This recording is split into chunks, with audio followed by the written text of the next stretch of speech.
What's up mga kaibigan?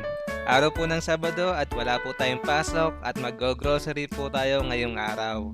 Sabi ko nga kay nanay ay malapit lang naman yung Pure Gold kaya doon na lang po kami mamimili.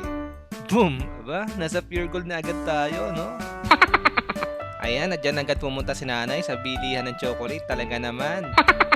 Sabi ko, balik na lang kami mamaya. At syempre, yung importante lang muna yung bibili natin. Mamaya na yung chocolate na yan. Ayan, at papalapit na ako niyan at hindi maipinta yung mukha ko kasi wala pa tayong sweldo mga kaibigan. Pero syempre, may dala naman tayo dito. Kaya sabi ko, bilhin niya yung mga dapat niyang bilhin. Dito napansin ko medyo tagal mamili si nanay. Ako na yung pumili, sabi ko ito medyo mura lang. Selfie-selfie muna bago magbayad sa counter mamaya. Ayan, at bumalik na naman kami sa bilihan ng chocolate. Sabi niya, ilalagay niya daw sa ref. Pero hindi niya alam, maya-maya, uubusin ko na agad yan. Ito talaga yung pinunta namin sa Pure Gold mga kaibigan, yung gatas ni nanay. Kasi non-fat po yan.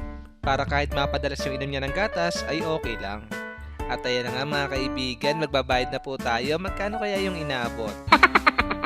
Ayan, at nakauwi na po kami niyan. Hindi naman pong ganong karami yung pinamili namin. Pero nakasimangot po yung mukha ko dyan. At syempre, biro lang naman yun mga kaibigan. So yun lang. Once again, this is Red. And see you on my next video guys. And salamat!